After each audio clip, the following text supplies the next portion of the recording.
Jake Morrison stood in the biggest room he had ever seen. The walls went up so high that he could barely see the ceiling. Gold and silver covered everything. Strange lights floated in the air without any wires. The floor was made of some kind, of crystal that felt warm under his feet. He was not supposed to be here. Everyone in the room knew it but Jake. Wore a simple black suit and black shoes. His only weapon was a small gun on his belt. He looked very plain next to all the fancy aliens. Around him, some of the aliens were twice as tall as him. Others had 4 arms or 6 eyes. Their armor glowed with power. Their weapons could probably blow up a small building. But Jake was the only bodyguard left. Emperor Zethkar sat on a throne that looked like it was carved from a single giant diamond. The emperor was huge, even sitting down. His skin looked like green leather, and his eyes were bright yellow. He had ruled the galaxy for longer than humans had been flying in space 3 hours ago. The emperor had done something that shocked everyone. He had fired his entire bodyguard unit. These were not ordinary guards. They were the best warriors from 20 different worlds. Each one could fight 100 normal soldiers and win. They had protected the emperor for 50 years. And now there was only Jake. The aliens in the court whispered to each other. Jake could not understand their languages, but he knew they were talking about him. Some pointed at him. Others shook their heads. A few made sounds that might have been laughing. Chancellor. Vextar stepped forward. He was tall and thin, with blue skin and no hair. His voice sounded like metal scraping against stone. Your Majesty, the Chancellor said, I must speak against this choice. This human cannot protect you. Humans are weak. They are slow. They have no special powers. They break easily. General Quindros nodded. He had gray skin and 4 arms. Each arm was bigger than Jake's whole body. The Chancellor speaks truth, my lord. This human weighs less than my weapon. How can he fight our enemies? How can he stop assassins? How can he protect the ruler of 1,000 worlds? Other nobles joined in. Lady Sonara, who looked like a walking tree made of silver, said humans were too stupid to understand proper security. Lord Kethman, whose head was covered in spikes, said humans lived for such a short time that they could not be trusted with long-term plans. Jake said nothing. He had learned to keep quiet when people talked about him like he was not there. But he watched everything. He saw how Chancellor Vextar's eyes moved when he spoke. He noticed that General Quindros kept one hand near his weapon. He saw that some nobles stood together while others stayed apart. Emperor Zethkar raised one massive hand. The room became silent immediately. I have made my choice, the emperor said.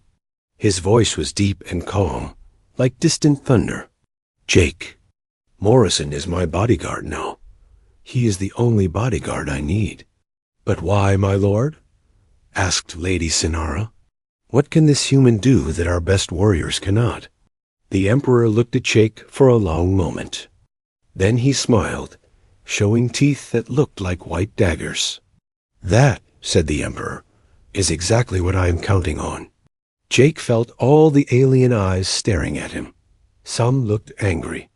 Some looked confused. A few looked worried, though Jake was not sure why. He was just one human with one small gun. What could he possibly do that would worry anyone? Chancellor Vextar bowed low, but Jake caught the quick look of anger that crossed his face. Of course, Your Majesty, the Chancellor said. We will trust your wisdom, but perhaps you could explain your reasons. It would help us understand how to work with this new arrangement. Emperor Zethkar was quiet for a moment. When he spoke, his voice was softer, almost thoughtful. I have ruled for 800 years, he said. I have seen civilizations rise and fall. I have watched species grow strong and then grow weak. I have learned that sometimes the most advanced armies lose to the simplest tactics. Sometimes the biggest weapons fail where the smallest succeed. He looked around the room at all his nobles and advisors. All of you are enhanced, he continued. Your bodies are stronger than they were when you were born. Your minds are connected to computers. Your weapons are linked to targeting systems. You rely on technology for everything. Jake began to understand. The Emperor was not just talking about fighting. He was talking about thinking. But what happens, the Emperor asked, when your technology fails? What happens when your computers cannot predict what your enemy will do? What happens when you face someone who does not follow the rules you were programmed to expect? General, Quindros shifted uncomfortably. We have backup systems, my lord. Redundancies. Our technology does not fail. Everything fails eventually, the Emperor said. And when it does, you need someone who can think without it. Someone who can adapt without programming. Someone who can make decisions that no computer would ever make. He looked at Jake again. Humans do not have the luxury of perfect technology. They have to think their way out of problems. They have to adapt or die. They have survived on their world not because they were the strongest or the fastest, but because they were the most flexible. The room was very quiet now. Jake could hear the soft hum of the floating lights and the distant sound of ships landing outside the palace. Jake Morrison, the Emperor said, survived 3 wars on his home planet. He has been a soldier, a spy, and a hunter. He has fought enemies with better weapons, better armor, and better training. And he won not because he was stronger, but because he thought differently than they expected. Chancellor Vextar's face showed no emotion, but Jake saw his hands clench into fists. I see, the Chancellor said slowly. You believe that unpredictability is more valuable than strength. I believe, the Emperor said, that the best way to survive is to have someone watching your back who thinks like your enemies never will. Jake felt the weight of everyone's attention. He had never asked for this job. He had been living quietly on a small space station, working as security for cargo ships. Then Imperial agents had found him and brought him here. He had thought it was some kind of mistake. Now he was beginning to understand that it was not a mistake at all. Emperor Zethkar stood up from his throne. He was even bigger standing than Jake had expected. But when he walked over to Jake, his movements were careful and respectful. Jake Morrison, the Emperor said, will you accept the position of Imperial Bodyguard? Will you swear to protect me? With your life? Jake looked around the room one more time. He saw anger, confusion, fear, and something else. Something that looked like calculation. Some of these aliens were already planning something. Yes, Your Majesty, Jake said simply. I will, the Emperor nodded once. Then he turned back to his court. The decision is made, he announced.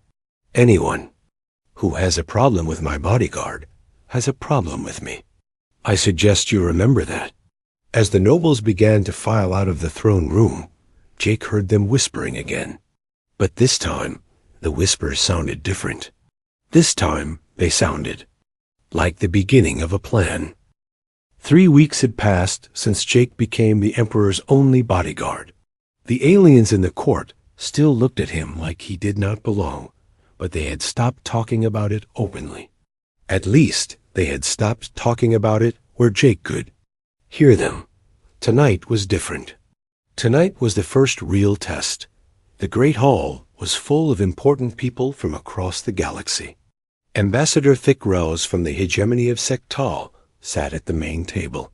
He was tall and thin, with skin that looked like black metal. His people were known for being smart and dangerous. They had joined the Empire only 10 years ago, and many people still did not trust them. 12 other species had sent representatives. The dinner was supposed to show that everyone was friends now. Jake thought it looked more like a room full of people who wanted to stab each other in the back. He stood behind the Emperor's chair, watching everything. The other guards were stationed around the room, but Jake had noticed something strange about them. They were all from different planets, and they did not seem to talk to each other much. That was not normal for a security team. Jake had spent the last 3 weeks learning about the palace and the people in it. He had studied the guard schedules, the servant routes, and the security systems. He had also been watching the nobles, trying to figure out who could be trusted and who could not. What he had learned worried him. The dinner started normally. Emperor Zethkar welcomed his guests and talked about peace and cooperation.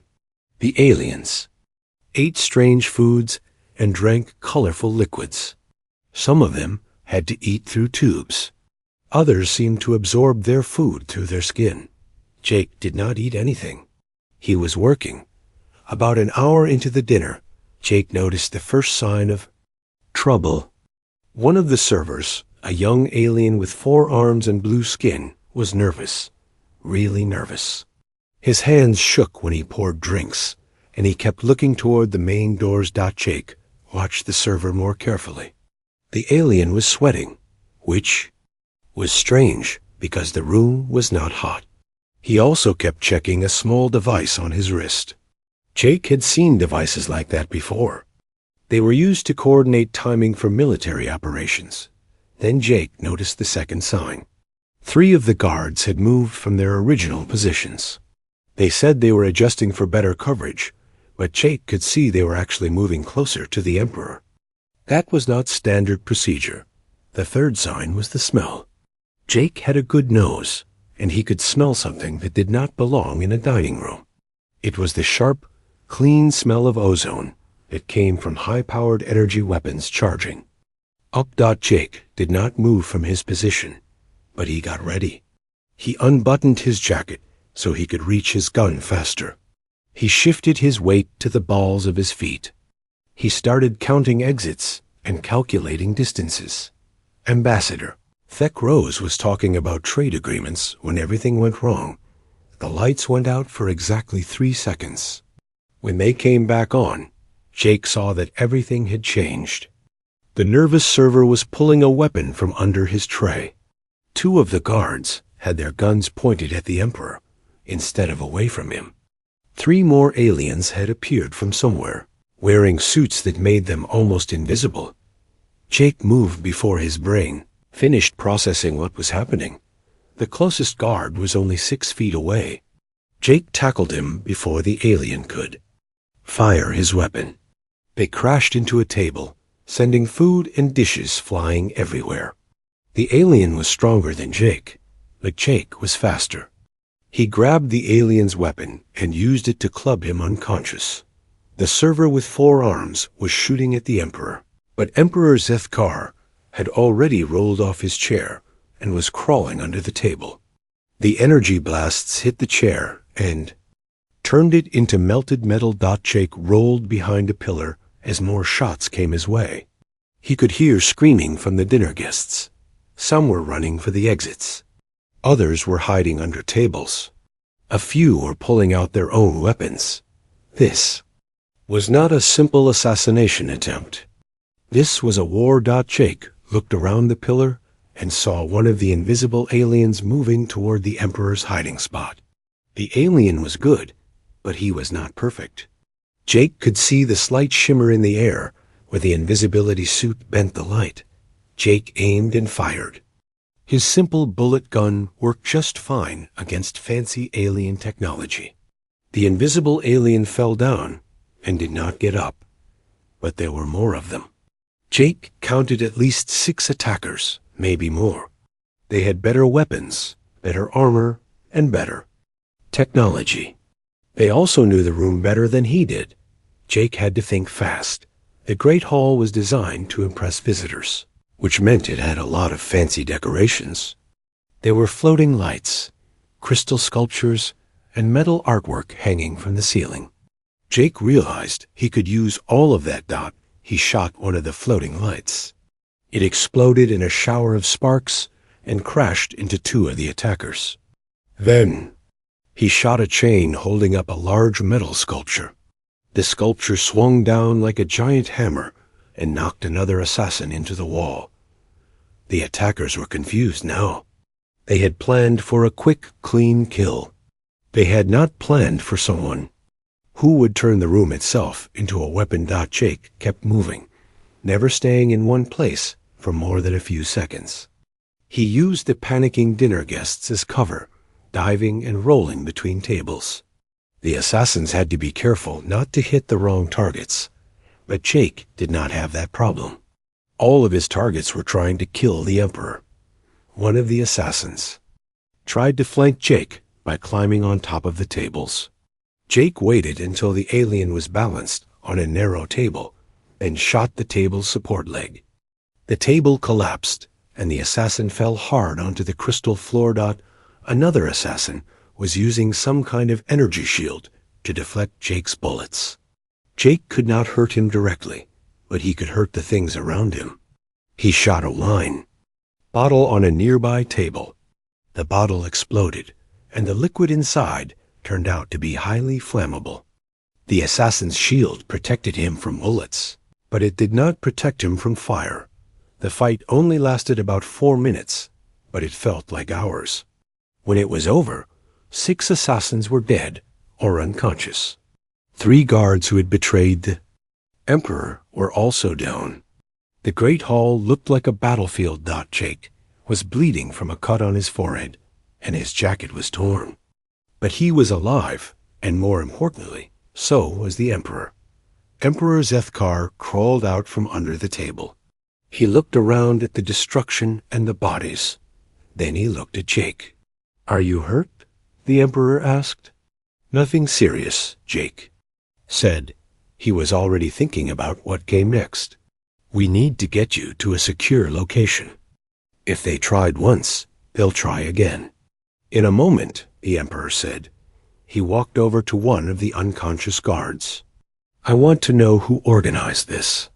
The other nobles were starting to come out of their hiding spots. Ambassador Thick Rose was helping some of the injured dinner guests. He did not look surprised by the attack, but he did look disappointed that it had failed. Jake made a mental note to watch the ambassador more carefully. Chancellor Vextar appeared from behind an overturned table.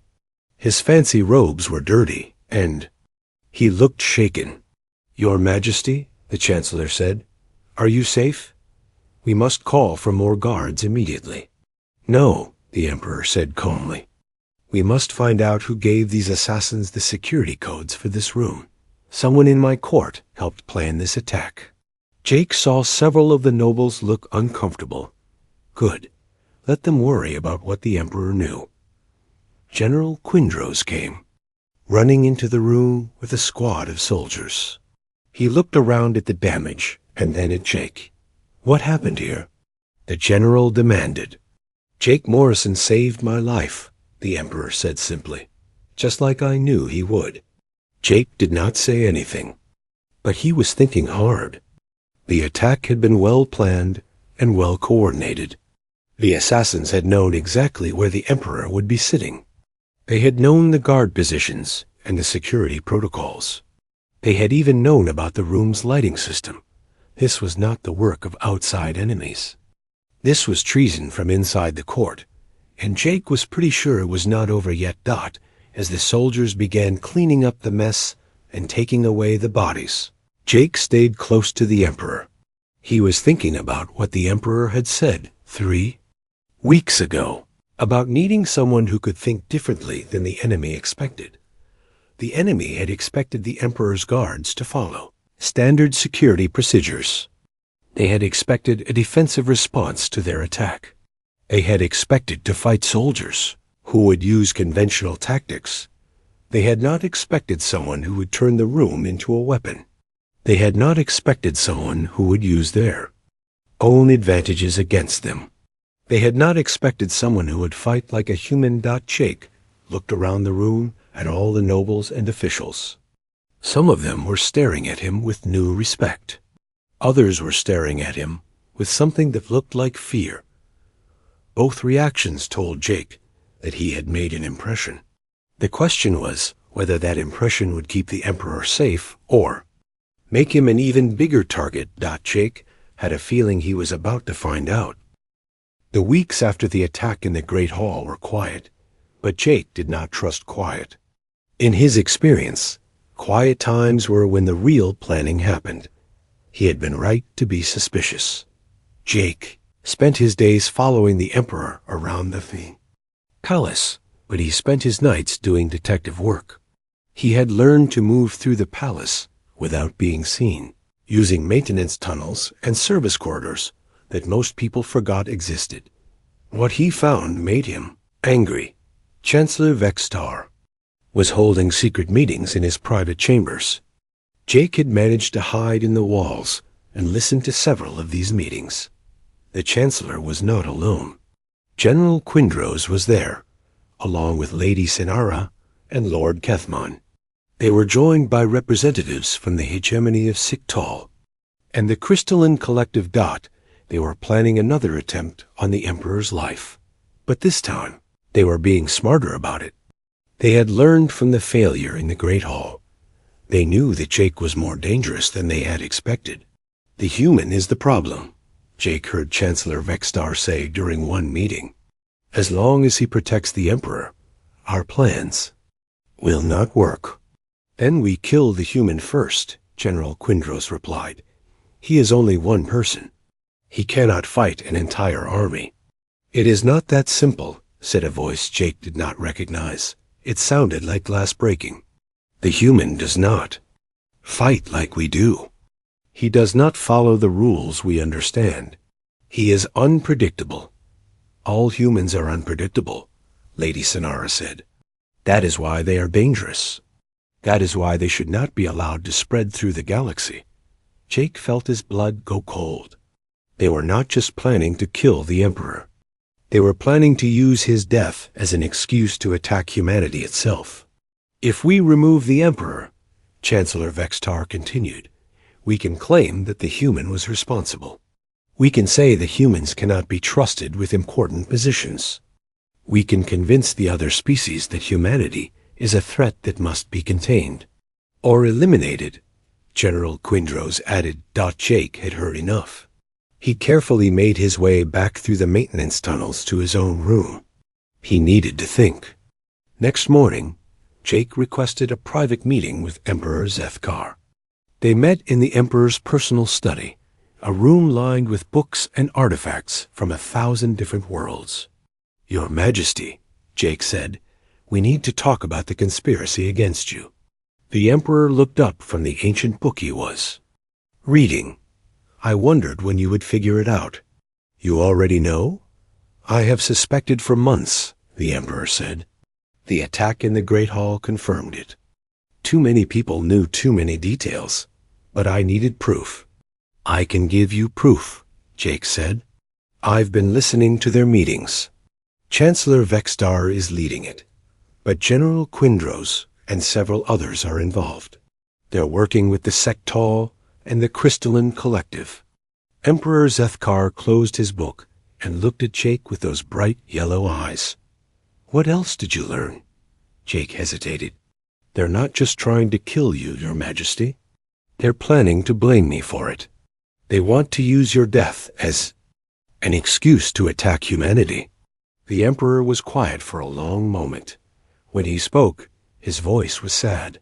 I thought it might come to this, he said. I have ruled for 800 years, Jake. I have seen this pattern before. When different species come together, there is always conflict. There is always someone who believes their way is the only way. Then why did you choose me? Jake asked. Why put a human in this position if you knew it would cause problems? The Emperor stood up and walked to a window that looked out over the palace gardens. Jake could see ships landing and taking off in the distance. Because, the Emperor said, I am dying. Jake felt like he had been punched in the stomach. What? My species lives for a long time, but not forever. I have perhaps a year left, maybe less. When I die, there will be a struggle for power. The different species will try to break apart the Empire and claim pieces for themselves. The Emperor turned back to Jake. But if they see that a human can protect the Emperor, if they see that humans can be trusted with the most important responsibilities, then humanity will have a place in whatever comes next. You are not just my bodyguard, Jake. You are proof that your species deserves to survive. Jake understood now. He was not just protecting one person. He was protecting his entire species. What do you want me to do? Jake asked. Stop the conspiracy, the Emperor said simply. But stop it in a way that shows everyone what humans are capable of. Show them that you can outthink, outfight, and outlast anyone who threatens what is right. Over the next few days, Jake put together his own plan. He could not just arrest the conspirators. That would make them look like victims. He could not just fight them. That would make him look like a violent aggressor. He had to make them defeat themselves. Jake started by feeding false information to the conspirators. He let them overhear conversations about the Emperor's schedule. He left fake security reports where they could be found. He made it look like the Emperor was planning to visit a small temple outside the palace. The conspirators took the bait. They started planning an ambush at the temple, but Jake had a different idea. He spent 2 days preparing the palace for what was coming. He studied every room, every corridor, every entrance and exit. He placed small devices in key locations. He moved supplies to strategic points. He prepared backup plans for his backup plans. Most importantly, he made sure that everything would be recorded. When this was over, everyone would see exactly what had happened. On the night of the planned ambush, Jake was ready. The conspirators came with a small army. They had soldiers from 3 different species, advanced weapons, and a plan to take control of the palace. They expected to find the Emperor at the temple, defended by a few guards. Instead, they found Jake waiting for them in the palace throne room. Looking for someone? Jake asked. General Quindros stepped forward, his 4 arms holding different weapons. Where is the Emperor, human? Safe, Jake said. The question is, where are you going to be when this is over? Chancellor Vexstar appeared from behind a group of soldiers. You cannot stop all of us, human. You are outnumbered 50-1. I don't need to stop all of you, Jake said. I just need to stop you long enough for everyone to see what you really are. That was when Jake activated the recording devices he had placed throughout the palace. Suddenly, every screen in the building was showing the throne room. Every communication channel was broadcasting what was happening. The entire palace could see the conspirators with their weapons, threatening the Emperor's bodyguard. But Jake was not done yet. Tell them why you're here, Jake said to Chancellor Vexstar. Tell them about your plans to kill the Emperor and blame it on humanity. Tell them about your meetings with the Sectal. Tell them how you want to break apart the Empire. Chancellor Vexstar's face went pale. You have no proof of any of that. Actually, I do, Jake said. He activated another device. Suddenly, the sounds of the conspirators' secret meetings were playing through the palace communication system. Everyone could hear them planning treason. Several of the soldiers looked confused. They had been told they were coming to arrest a dangerous human, not to commit treason against the Emperor. This is a trick, General Quindros shouted. The human is lying. Then why are you here with weapons? Jake asked. Why are you in the throne room instead of following proper procedures? Why are you working with aliens from outside the Empire? Jake saw doubt creeping into the faces of some of the soldiers. They were starting to realize they had been used. Enough talking, Chancellor Vexstar said. Kill him. But only half of the soldiers moved to attack. The others stayed where they were, unwilling to commit treason on camera. Jake had split their forces without firing a shot. What happened next was not a battle. It was a demonstration. Jake used every trick he had learned in 3 wars and 20 years of fighting. He used the throne room's architecture against his attackers. He used their own weapons against them. He used their confusion and doubt to turn them against each other. Most importantly, he made sure that everyone watching could see that he was not the aggressor. He was defending himself against traitors who had come to murder the Emperor. It was over. Chancellor Vextar and General Quindros were unconscious. Half of their soldiers had surrendered. The other half had fled. Jake was wounded but alive. And everyone in the palace had seen exactly what had happened. Emperor Zeethkar appeared in the throne room, surrounded by loyal guards. He looked at the unconscious conspirators, and then at Jake. "Well done," the Emperor said. "I think everyone understands now why I chose you as my bodyguard." Jake nodded, but he was already thinking about what came next.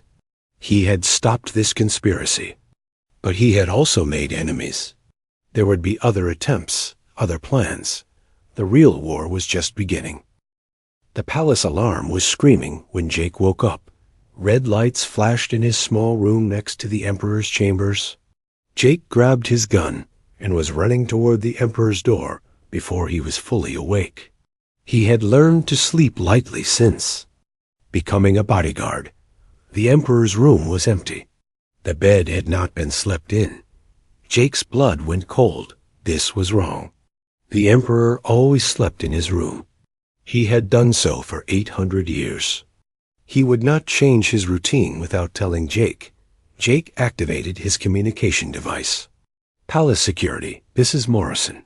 Where is the Emperor?" Static answered him. The communication system was being jammed. Jake ran to the window and looked out at the palace grounds. He could see soldiers moving between the buildings, but they were not the usual palace guards. These soldiers wore the armor of the Crystalline Collective and the hegemony of Sektal. The coup had begun. Jake had known this was coming, but he had expected more warning. The conspirators had learned from their earlier failures. This time, they were not trying to be subtle. Jake made his way through the palace corridors, staying in the shadows. He needed to find the Emperor, but first, he needed to understand what was happening. He found out quickly. The main communication center was full of soldiers who were not supposed to be there. Jake listened from a maintenance shaft above the room. All communication in and out of the palace is blocked, one soldier reported. The Emperor's loyal guards have been arrested or killed. We control all the main entrances. What about the human? Asked another voice. He is trapped in the palace. Came the reply. General Quindros has 50 soldiers hunting for him. He cannot escape. Jake smiled grimly. They thought they had him trapped, but they did not understand how he thought. Jake had spent months learning every secret passage, every maintenance tunnel, every forgotten room in the palace. He could move through the building like a ghost. More importantly, he had prepared for this. Jake made his way to one of his hidden supply caches. He had placed equipment throughout the palace, knowing that someday he might need to fight his way out. The cache contained extra weapons, explosives, medical supplies, and communication equipment that could not be jammed. He activated the emergency communicator and sent a message to the Emperor's loyal forces outside the palace. Then he started hunting. The soldiers looking for him were good, but they were thinking like soldiers. They searched rooms systematically. They set up checkpoints at major intersections. They followed standard military procedures. Jake did not. Fight like a soldier. He fought like a hunter. He found the first group of searchers in the East Wing. 5 soldiers with energy weapons and advanced armor. They were checking every room, moving slowly and carefully. Jake waited until they were in a room with only one exit. Then he used a small explosive to collapse part of the ceiling behind them. They were not hurt, but they were trapped. Jake took their weapons and their communication devices. The next group was harder. 8 soldiers led by an officer with cybernetic implants. They were smart enough to leave guards at every exit and to check the maintenance shafts. Jake used there. own intelligence against them. He left false clues that made them think he was hiding in the palace library. While they were searching hundreds of rooms full of books, Jake was 3 floors below them, moving through the old dungeon tunnels that most people had forgotten existed. But Jake's real target was not the search teams.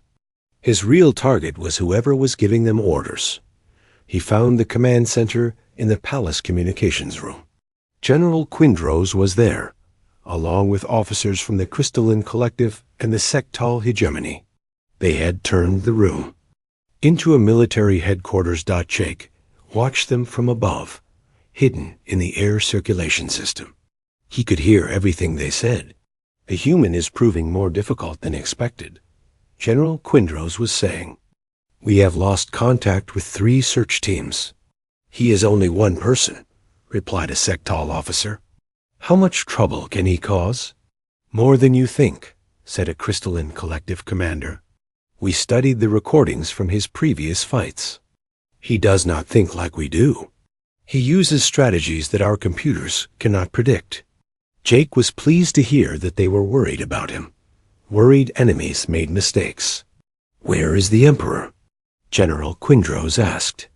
Secure, replied the Sectal officer. He is being held in the deep chambers below the palace. The human will never find him there. Now Jake knew where to go. But first, he had a message to send. Jake dropped a small device through the air vent into the command center. The device activated and projected a hologram of Jake into the middle of the room. Good evening, General, Jake's recorded voice said. I hope you're enjoying your visit to the palace. I wanted to let you know that I've sent a complete record of your conversation to the Galactic Council. They're very interested to learn about your cooperation with enemy forces. The officers in the room scrambled for their weapons, but they were shooting at a hologram. I also wanted to thank you for telling me where the Emperor is being held, Jake's voice continued. That was very helpful. I'll be sure to mention your cooperation in my report. The hologram disappeared, leaving the officers staring at each other in confusion and anger. Jake was already moving toward the deep chambers. The route to the deep chambers was heavily guarded, but Jake had expected that. He had also prepared for it. Years ago, when the palace was first built, the construction crews had put in emergency systems in case of fire or earthquake. These systems included emergency exits, backup power supplies, and flood controls. Jake had studied all of these systems. More importantly, he had modified some of them. As he made his way down through the palace, Jake activated the emergency flood controls. Water began pouring into the lower levels, not enough to hurt anyone, but enough to force the guards to move to higher ground. He also activated the emergency lighting system, but with a twist. Instead of normal lights, Jake had rigged the system to flash in patterns that would be confusing to most alien species. The lights did not bother Jake, but they made it hard for the guards to see clearly. Finally, Jake activated the palace's ancient defense systems. These were automated weapons that had been installed centuries ago and then forgotten. They were designed to stop invaders, and as far as they were concerned, anyone who was not supposed to be in the deep chambers was an invader. Jake had the access codes. The soldiers hunting him did not by the time Jake reached the deep chambers. Most of the guards had been forced to retreat. The few who remained were confused, partially blinded, and under attack from their own security systems. Jake found Emperor Zethkar in a cell that had been built to hold the most dangerous criminals in the galaxy. The Emperor was chained with restraints that could hold a creature 10 times stronger than him. Jake, the Emperor said when he saw him, I was wondering when you would arrive. Sorry I'm late, Jake said as he worked on the locks. I had to deal with some uninvited guests. The locks were electronic, but Jake had learned to override most of the palace's security systems. The restraints opened with a soft click. Can you walk? Jake asked. I am not that old yet, the Emperor replied. He stood up slowly but steadily. What is our situation? Bad, Jake said honestly. They control most of the palace. They have superior numbers and better equipment. They've also cut off all communication with the outside. Then how do we escape? Jake smiled. We don't escape, Your Majesty. We fight back. As they made their way out of the deep chambers, Jake explained his plan. They think they have us trapped, he said, but they made a mistake. They're thinking like conquerors, not like defenders. They want to control the palace, but they don't really understand it. Jake led the Emperor through passages that most people did not know existed. They moved past the flooded areas and through corridors lit only by emergency lights. The palace was built to be defended, Jake continued, but it was also built to be a trap for anyone who tried to take it by force. The original builders put in systems that could turn the entire building into a weapon. They reached a hidden room deep in the palace's core. Jake activated several control panels that had not been used in centuries. What are you doing? The Emperor asked. Turning your home into a fortress, Jake replied. Suddenly, the palace began to change. Walls moved to block certain corridors. Hidden weapons emerged from the floors and ceilings. Automated defense systems that had been sleeping for hundreds of years came back to life. General Kyndros and his soldiers found themselves trapped in a building that was fighting back against them. Doors would not open when they tried to escape. Corridors led to dead ends that had not been there before. The palace's own security systems were hunting them. This is impossible. General Kyndros radioed to his commanders. The building is attacking us. Buildings do not attack, came the reply. It is the human. He has somehow taken control of the palace systems. They were right, but they were also wrong. Jake had not taken control of the systems. He had simply activated defenses that had always been there. The Emperor's ancestors had been smart enough to build their palace to protect itself. Jake and the Emperor made their way to the throne room, which was now the safest place in the building. The ancient defenses were strongest there. Your Majesty? Jake said, I need you to send a message to the Galactic Council.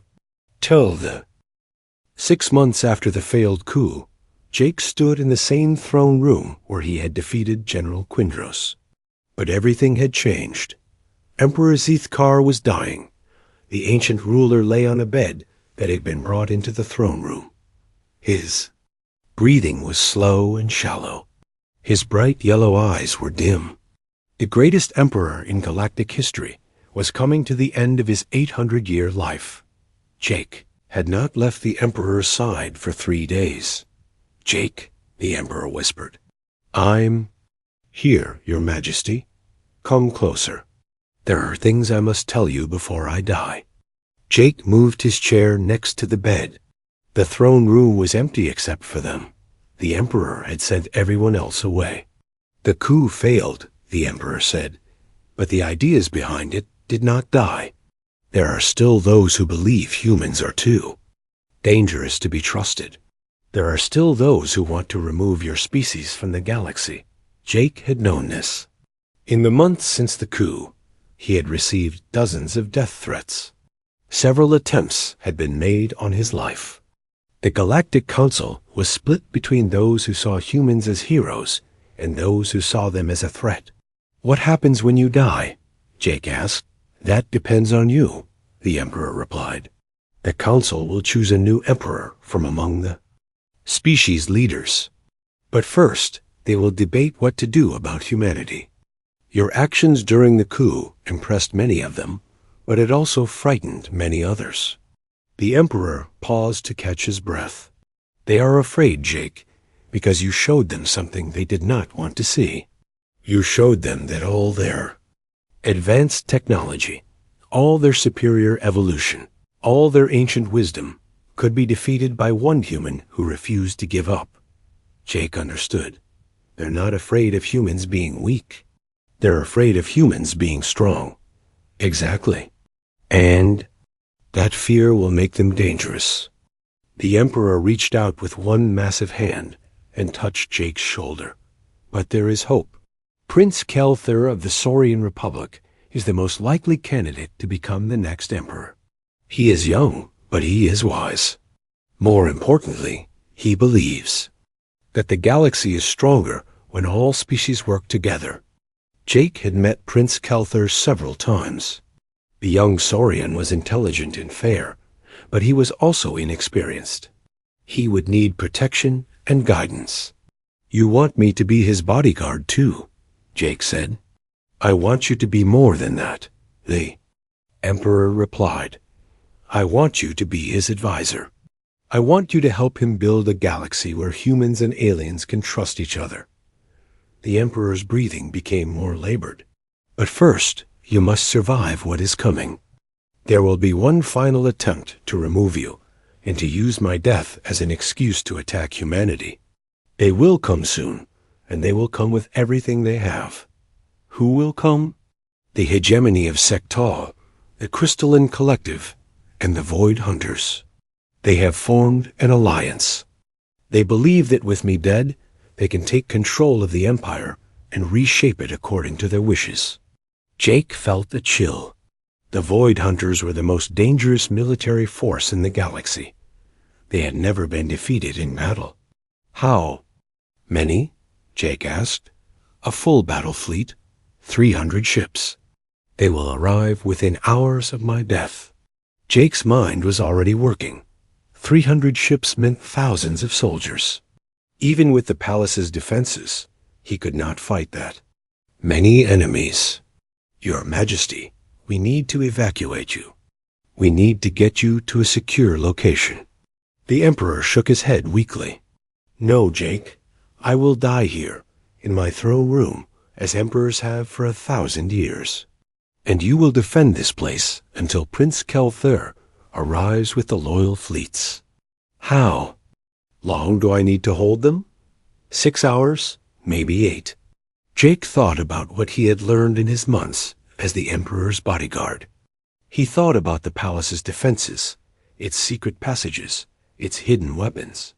He thought about the enemies who would be coming and how they would think. Most importantly, he thought about what it meant to be human. I'll need some things, Jake, said. Emperor Zeethkar died 2 hours later, just as the first enemy ships appeared in the sky above the palace. Jake was ready for them. He had spent the last 2 hours preparing the palace for the biggest fight of his life. He had activated every defense system, armed every weapon, and set every trap he could think of. He had also sent a message to Prince Kelthur, letting him know what was happening. Now he stood alone in the throne room, watching through the windows. As enemy ships landed in the palace gardens, the Void Hunters came first. They were 7 feet tall, covered in black armor that could stop almost any weapon. They moved like machines, precise and deadly. Behind them came the Sectal forces, with their advanced energy weapons and tactical computers. Finally came the Crystalline Collective, with soldiers made of living crystal that could repair themselves if damaged. Counted over 1,000 enemy soldiers surrounding the palace. The attack began with a bombardment. The palace's shields held, but Jake knew they would not last long. He needed to do something unexpected. He opened the front doors. The enemy forces stopped their bombardment, confused. They had expected to fight their way into a sealed fortress. Instead, the palace was inviting them in. Jake's voice echoed through speakers throughout the palace. Welcome to the Imperial Palace, he said. I am Jake Morrison, bodyguard to the late Emperor Zeethkar. You are here to capture or kill me and to destroy any evidence of human competence. Please, come in. I've been waiting for you. The enemy commanders were suspicious, but they could not resist the opportunity. They sent their forces into the palace in 3 columns, expecting to overwhelm the single human defender. Jake let them come. The palace had been built as a fortress, but Jake had turned it into something more. He had turned it into a puzzle. and the only person who knew the solution was him. The first column of soldiers found themselves in a maze of corridors that seemed to shift and change. Doors opened and closed at random. Stairs led to dead ends. Rooms connected to other rooms in ways that made no sense. The soldiers had advanced navigation equipment, but Jake had been interfering with their electronics.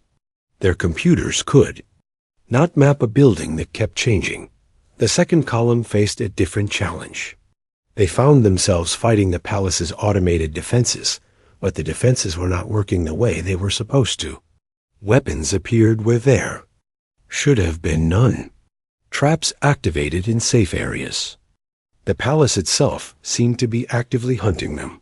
The third column made it closest to the throne room, but they faced the most dangerous obstacle of all. They faced Jake himself.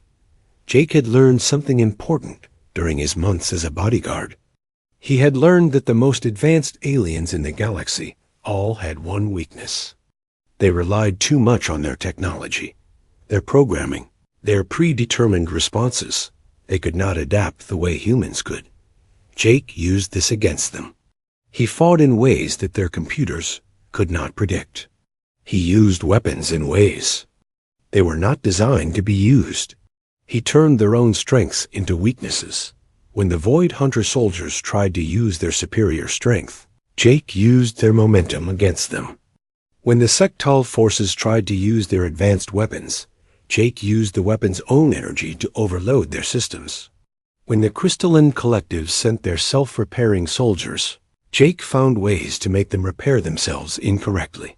For 6 hours, Jake held the palace. He was one human against 1,000 aliens, but he fought like he had nothing to lose, because he and single quotes T. Jake knew that if he failed, humanity would be blamed for the Emperor's death. His species would be exiled from the galaxy or worse. Everything that Emperor Zethkar had worked for would be destroyed. So Jake fought with everything he had. He fought with his weapons when he had them, and with his hands when he didn't. He fought with the palace's defenses when they worked, and with improvised traps when they didn't. He fought with tactics and strategy, and pure stubborn human refusal to give up. When Prince Kelthur arrived with the loyal fleets, he found the palace still standing. The enemy forces were scattered, defeated, or fleeing. And in the throne room, Jake Morrison sat on the steps of the empty throne, bleeding from a dozen wounds, but still alive. "Jake," Prince Kelthur said as he entered the throne room, "what happened here?" Jake looked up at the young prince, who would soon be emperor. "I did my job," Jake said simply. Prince Kelthur looked around at the evidence of the battle. Scorch marks on the walls. Broken weapons scattered across the floor.